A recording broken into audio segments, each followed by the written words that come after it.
Hello students, संवेग संरक्षण के नियम पर आधारित एक अन्य एग्जाम्पल को भी हम देखते हैं।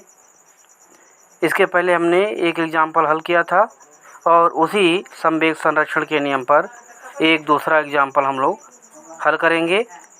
तो इस एग्जाम्पल के अनुसार दिया गया है कि 100 ग्राम और 200 ग्राम की दो वस्तुएं एक ही दिशा में 2 मीटर प्रति सेकंड तथा 1 मीटर प्रति सेकंड के वेग से गति कर रही हैं और दोनों वस्तुएं टकराने के पश्चात पहले वस्तु का वेग 1.67 मीटर प्रति सेकंड हो जाता है और दूसरे वस्तु का वेग ज्ञात कीजिए।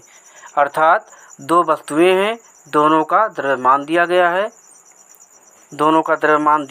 m1 m2, अर्थात m1 ये है और m2 ये है। एक ही दिशा में दोनों गतिशील हैं। एक वस्तु का जो वेग है वो जो है 2 मीटर प्रति सेकंड है और दूसरे का जो वेग है 1 मीटर प्रति सेकंड है और दोनों वस्तुएं टकरा जाती हैं। टकराने के पश्चात जो पहले वस्तु का वेग हो जाता है वो 1.67 हो जाता है, 1.67 मीटर प्रति सेकंड हो जाता है। तो दूसरे वस्तु का वेग पूछा जा रहा है, अर्थात v2 का मान पूछा जा रहा है, v2 का मान नहीं दिया गया है।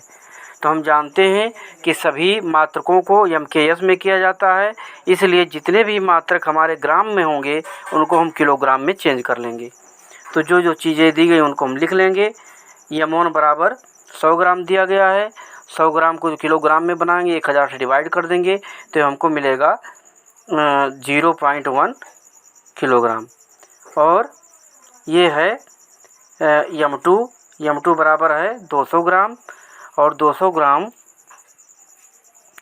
जो है इसको भी हम 1000 से डिवाइड करेंगे तो ये हो जाएगा 0.2 किलोग्राम। प्रारंभिक वेग अर्थात पहले का जो वेग है वो प्रारंभिक वेग है, u1 बराबर 2 मीटर प्रति सेकंड और u2 बराबर 1 मीटर प्रति सेकंड।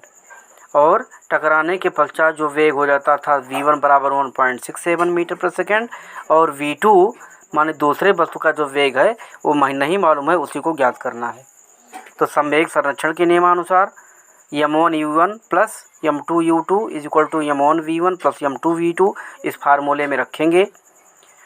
m1 का मान 0.1 into 2 plus 0.2 into 1 is equal to 0.1 into 1.67 plus 0.2 into v2 का मान मालूम नहीं है, इसलिए v2 को v2 ही रखेंगे। इसको हल कर लेंगे, मल्टीप्लाई कर देंगे तो मल्टीप्लाई करने पर ये मिलेगा हमको 0.2 plus 0.2 is equal to 1.67 plus 0.2 v2 हो जाएगा।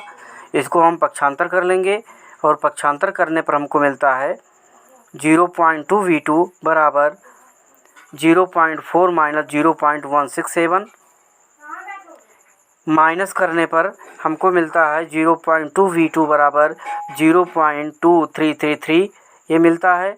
और जब हम 0.2 को पक्षांतर करके इधर लाते हैं तो डिवाइड करता है आकर के, और ये डिवाइड करने पर हमको प्राप्त होता है 1.165, यानी वेग का मान हमको 1.165 प्राप्त होता है। अर्थात जो टकराने के बाद दूसरे वस्तु का जो वेग होगा 1.165 मीटर प्रति सेकंड होगा। अतः इसको हम आंसर लिख देंगे। अतः दूसरे वस्तु का वेग 1.165 मीटर प्रति सेकंड होगा। इस प्रकार से हम इस क्वेश्चन को सॉल्व करेंगे। सॉल्व करने पर इस तरह से अन्य क्वेश्चन को भी आप एक्सरसाइज से हल करके चेक कर लें और जो है इस प्रकार के अन्य क्वेश्चनों को भी प्रैक्टिस कर लें, जिससे कि एग्ज़ाम में आने पर आप किसी भी क्वेश्चन को हल कर सकें। और इसके बाद इसके साथ ही ये आपका जो अध्याय है अध्याय समाप्त हो जाता है। इसके बाद इसके एक्सरसाइज के प्रश्नों को हल किया जाएगा। ओके।